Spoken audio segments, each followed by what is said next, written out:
เป็นนี่ได้นะคือให้ฮะเป็นนี่ได้บดีในใจน่ะดีใจฉันบ่บดีเลยเออ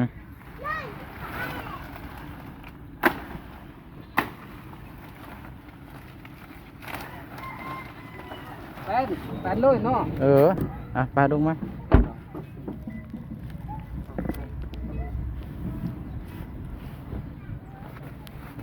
ไป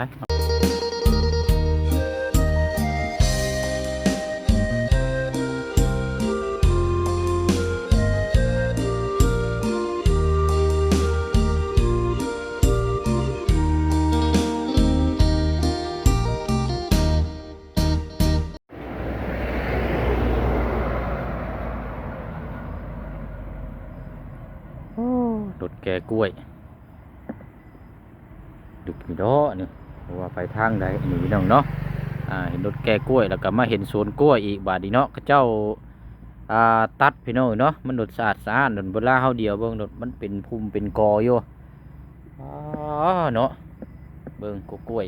เป็นเปียงอยู่นี่เนาะจักแม่นโลเท่าไรแล้วพี่น้องตอนนี้กันเนาะประมาณโลละ2,000หรือว่า3,000กีบนี่แหละตอนนี้เนาะกล้วยนี่ไงบ่เป็นราคาคือแต่ก่อนเนาะแต่ก่อนนี่โล5,000 6,000พอได้พี่น้องเนาะกล้วยนี่กันเอาถือว่าแวะชมวิวเนาะสวนกล้วยอยู่ทางบ้านสะทึมพี่น้องเนาะหรือว่าบ้านกระตูบทางเทิงพุ่นกับภูมีแต่กล้วยเบิดเลยพี่น้องเนาะเอาถ้าฝนตกหากระยุดหากระเซ้าพี่น้องเนาะกับทักทายสบายดีและสวัสดีพ่อแม่พี่น้องเบิดสุขูสู่คนพบเจอกันอีกคือเก่าคือเดิมพี่น้องเนาะเปิดภาพเปิดกล้องมากครับช่องพอน้องเปียวเนาะพี่น้องเนาะฝ้าห้องพี่น้องแตกตุ่มต่ำอยู่เนาะเอาพอดีว่าทางมูเซียงเนาะพี่น้องเนาะจะเข้าไปหาทางครอบครัวของทางอาโกยเนาะเพราะว่าไม่ได้เข้าไปนานแล้วนะครับพอดีว่ามีทางพี่จะดีพี่คนเก่าคนเดิมเนาะทางพี่นั้นจากฟังไทยพี่น้องเนาะเพิ่นจะฝากความคิดฮอดคิดถึงมาหาทางครอบครัวเราเนาะพอดีให้ทางมูเซียงนี่ซื้อข้าวสาร1 กระสอบหรือว่า10 กิโลมาให้ทางครอบครัวเราวันนี้พี่น้องเนาะเอาก็นี่แหละพี่น้องเนาะแต่ว่าเป็นอีกครอบครัวนึงนี่กับครอบครัวนี่ลูกลกพี่น้องเนาะรอบนี้เขาเข้าไปเบิ่งน้ำกันเนาะเฮือนซานลานแป้นเราเป็นยังไงมีการต่อเติมขึ้นบ่พี่น้องเนาะส่วนลายนี่ยากเลยพี่น้องเนาะมีแต่ว่าเขาเป็นซอยไปแล้วก็หลายที่มันขาดผู้พังเนี่ยเขาเจ้าก็บ่ได้ต่อเติมเลยพี่น้องมีแต่ปล่อยขาดไปตามการเวลาบ่ได้คอยซ่อมแซมเนาะตามที่ผู้เชี่ยงเบิ่งมานี่ถ้าว่าเขาเจ้าซ่อมแซมหรือว่าบ้านนึงซานนี่ก็คงจะดีอยู่พี่น้องเนาะมันก็น่าเบิ่งแล้วมันก็งามครอบครัวก็สิมีความสุขเนาะเอาเนาะยังไงก็ขอมกขอบใจขอบคุญขอบคุณทางพี่นั่นพร้อมครอบครัวหลายๆเด้อเนาะขอให้ทางพี่และภายในครอบครัวจะมีแต่สุขภาพร่างกายแข็งแรงความเจ็บไม่ได้ความไข้ยาสูมีเนาะเวียกงานธุรกิจการสร้างที่พี่ทำในตอนนี้ก็ขอให้ราบรื่นโชคมันร่ำรวยตลอดปีและตลอดไปเนาะเอาอะไรพี่น้องเนาะไปเบิ่งน้ำกันบ้านนี้เนาะนี่ได้นี่เนาะอยู่เฮือนซานอยู่บ่ได้นัดได้หมายครับคือมาอีกเลยพี่น้องไอ้ฟ้าฝนนี่โอ้ฝนตกพี่น้องเนาะเมื่อวานนี่ก็ตกมื้อนี้ก็ตกแต่ว่ามันตกก็ตกบ่แห้งหรอกพี่น้องเนาะตกพอดีปล่อยไปพอดีเฮาเล่นเก็บเสื้อผ้าหน้าแพร่เห็นสิว่ากันเนาะโอ้คนพี่น้อง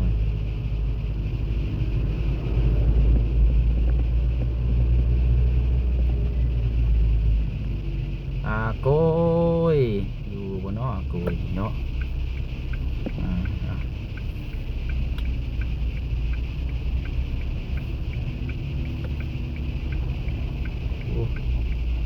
เบะ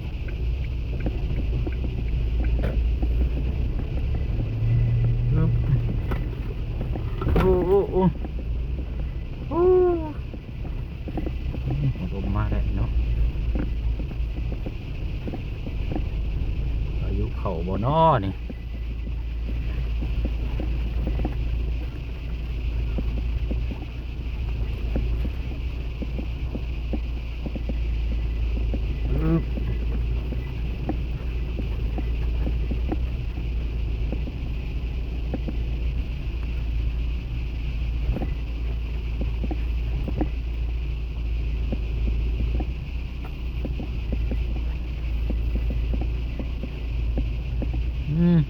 อยู่อีดอกเนาะเห็นรถจักรจอดอยู่นี่เอากึบ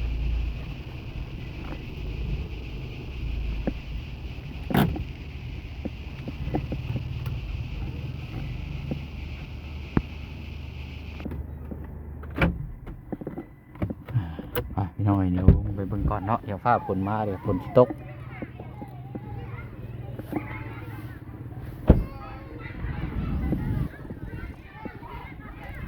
มันยังระบาดนี่คือให้อยู่ระบาดนี่อยู่บ่อ๋อฝรั่งดำอันนี้เนาะเร็วอันนี้อาโกอยู่บ่ลูกอาโกอยู่เฮือนอยู่บ่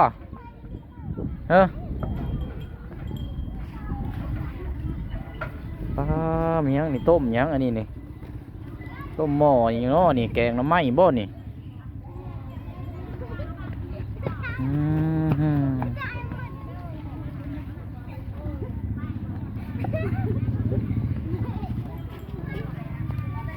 หน่อยปานแมงเมาพี่น้อยเนาะแต่กรุบครบไปมาเบิ่งก่อนเป็นจังใดเนาะ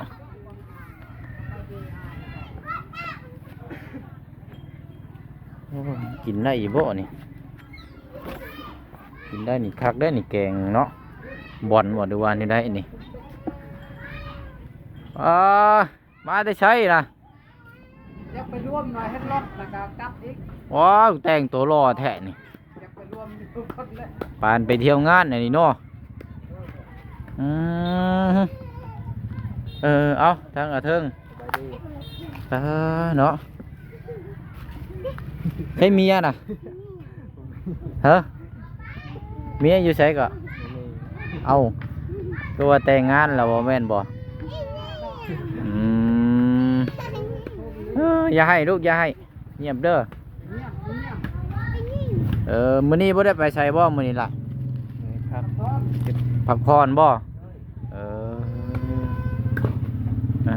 อยู่นำกันบ่เลยบ่ครอบครัวบ่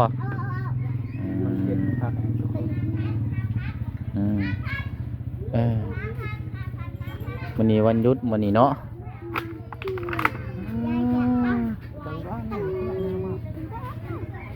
เป็นจังไดเนาะเฮือนชานมันขาดเบิดดอกบ่เอาเนาะใต้ตารางเนาะเป็นไม้ยังนี่ไม้ยานี่เนาะเศษไม้บ่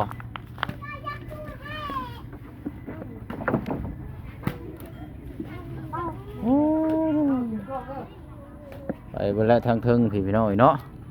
อากาศสอมแซมนี่ใครแน่เนาะมันดุดเปื่อยไปแหละ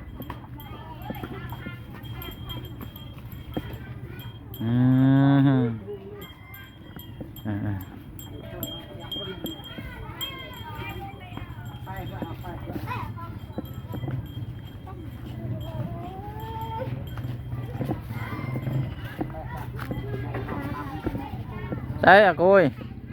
มาได้ใช้ก่อนมาตัวร่วมมายังอยากไปร่วมเลยจะเห็นรถนั่นนะจะกลับอีกเอาเจ้าพ่อเขาอยู่ใช้น่ะสบายดีอยู่ใช้น่ะพ่ออยู่ใช้ไปร่วมอยู่ใช้น่ะไปร่วมอยู่บ้านไหน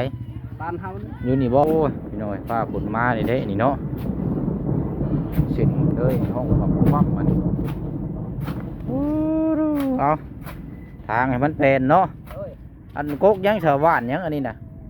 โก้ยนี่กกยาเอาเยอะน่ะนอนต่อเยอะเลยว่านสมบ่ก็เป็นนาพยิ่งนามาเป็นออกลูกนั่นยานี่ออกลูกนะก็เป็นน้ำตำ ขมิ้นใช่บ่ แม่น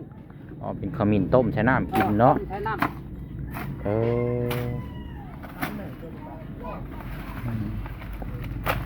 เออเนาะทางมันเป็นแน่เนาะ ำ อันข้างหน้าพูดกินไล่อยู่บ่โกยบอนนั่นน่ะ ตอนนั้น กินได้อยู่บ่ กินได้เลย โอ้ ได้ไม่ได้คัดเลยตอนเป็นนี่ได้ปลูกเอง บ่ได้ ปลูกเอง กินบ่ได้คั้นบ่ ไม่ได้คัด อืม ผมแม่นบอนตามห้วยคันนี่ไม่ได้คัดเลย อืมเนาะทางให้มันเป็นเนาะ ด้วย กกนี่เนาะชาวบ้านงามเป็นเปลียงอยู่เป็นห้องหยังอันนี้บ้านขี้มินบ่อยู่เด้นี่เนาะ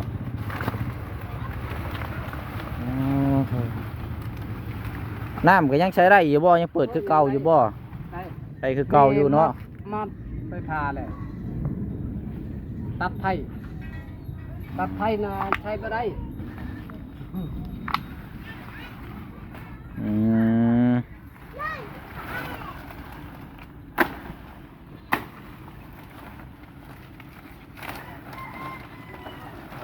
แปนเลยเนาะ ทางนู้นแหละมันเฮือนชุมเจ้าได้เห็นดูแล้วอันนั้นมันแปลมันพกมันเหือแล้วก็ทางออก ทางเนี่ยประเด็นหลัก เออ ทาง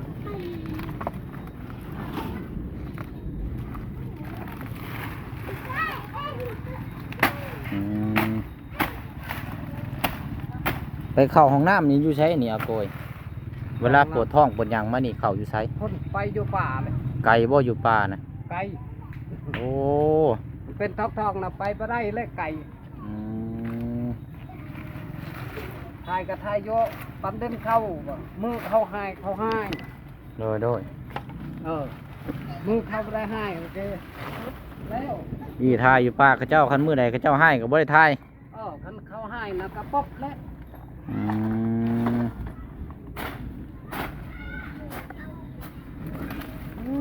เนาะฝนล่มลงมิดได้บาทนี่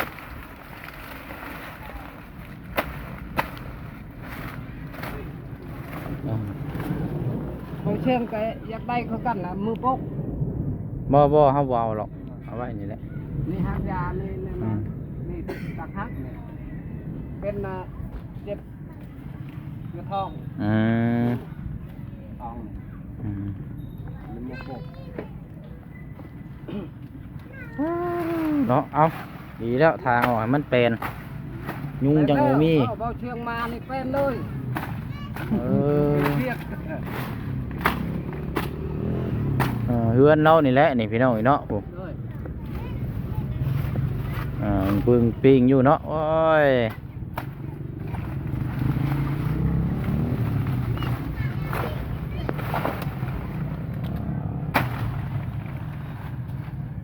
อืม ใส่รถมันก็ปะโย อืม ปลาปะ เอาเนาะไปใส่เอาโกยพอก่อนก็ได้ปะเดี๋ยวไปเอา อันนี้ก่อนไปเบรกเอานี่อยู่ในรถนะก่อนมันผ้าปุ่นชิมาอะไรไป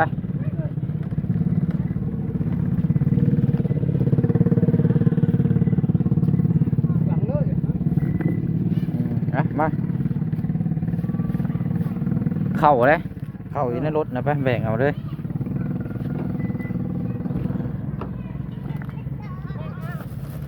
แบ่งเอา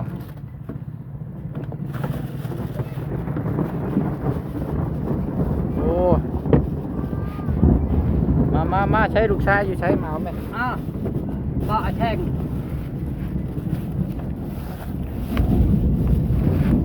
เอาแล้วเอาขึ้นไปไว้ทั้งเฮือนหมดแล้วไป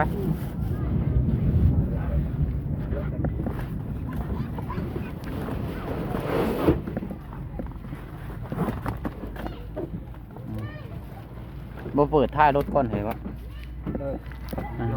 ไปลงมา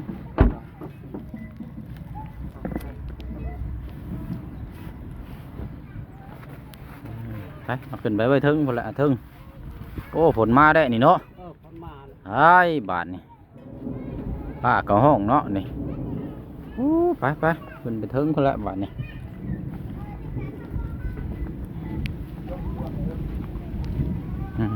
มาได้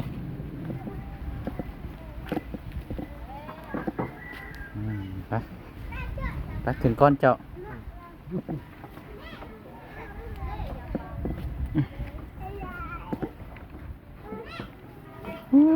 เนาะเบิ่งก่อนเป็นยังไงอันนี้เนาะ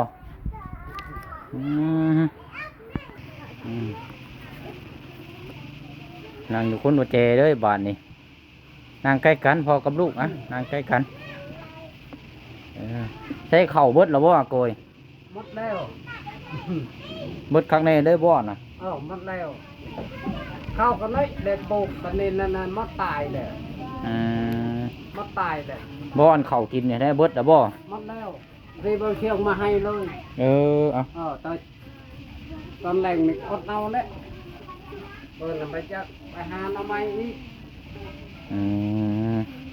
เอามื้อนี้มีแต่ข้าวเลยมาให้เด้อ เลย มีแต่ข้าวสารเนาะเพราะว่าทั้งทีเพิ่นฝากเงินมาแต่ให้ซื้อแต่ข้าวสาร เลย แนวกลับกับพากันหาซื้อเอาเองบัดนี้เด้อหากินเอง เอากับนุ่มมาด้วยนี่คนน้อยนี่เอาเนาะพร้อมหน้าพร้อมตาผู้เอ้ามาจะไปดีเฮ้ยโอ้โดยเนาะ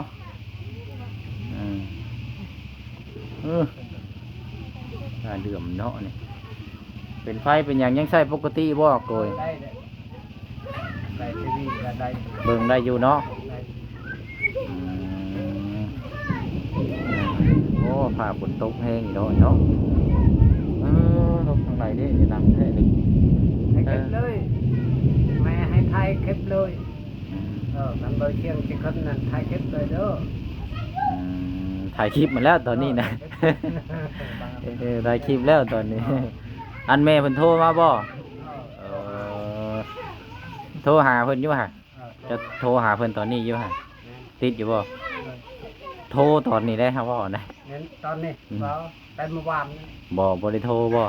โทรตอนนี้บ่ได้บ่ มาได้ เป็นหยังบ่ได้ มาได้เฮ็ดเวียก เจ้าเฮ็ดเวียก เฮ็ดเวียก อ๋อเลยเป็นเฮ็ดเวียกเอาเนาะ เขารวมกันกระจักแล้วก็สิโทรหายานไม่หาย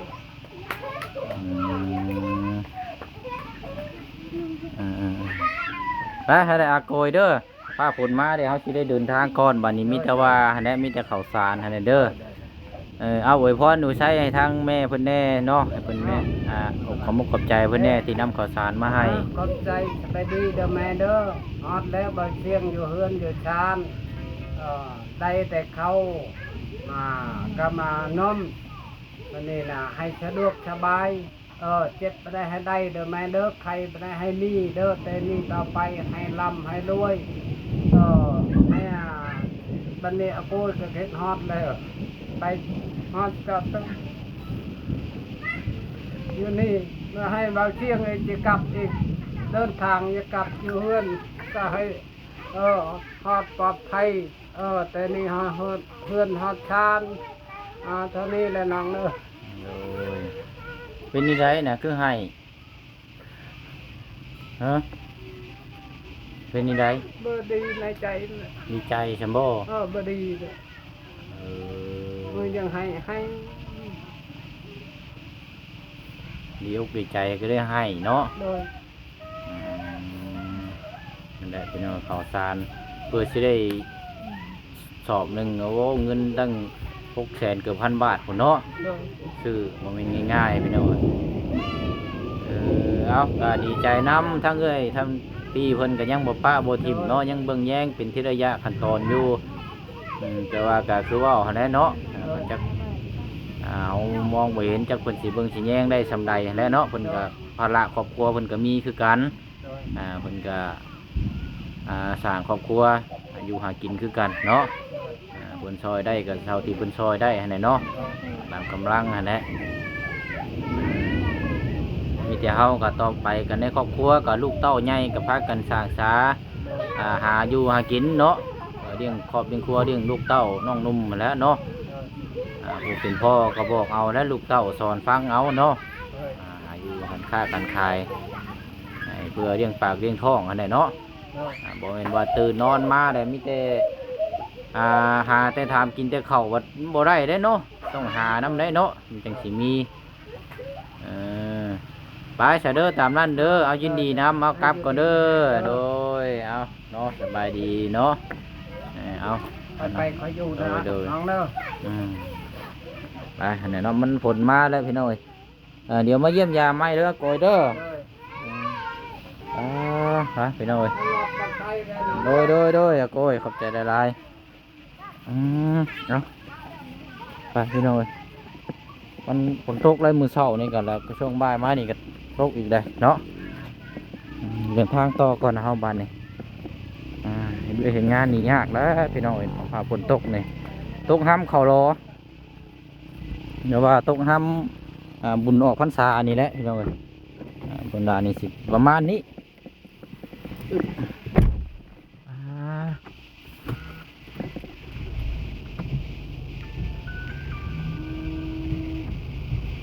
ล้างกระจกจักหน่อยก่อนมันคือมืดคือเมาแท้นี่มันคือโบอันโบเฮืองแท้เป็นนี่ใดเนาะไปป่านนี้เนาะขับรถก่อนพี่น้อย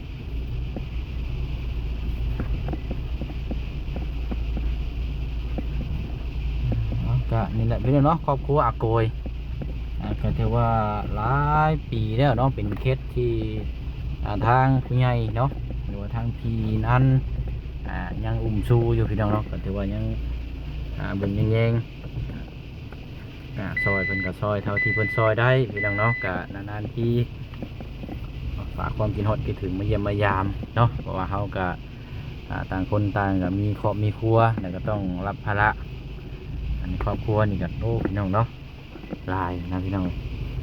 เนาะว่าบางทีเป็นกับพลพี่น้องการค้าการขายเนาะ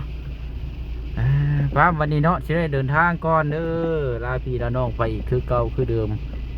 ผ้าฝนตกพี่น้องเลยโอ้บ้มเบาดังลายก็บ่ได้เจ็บคอ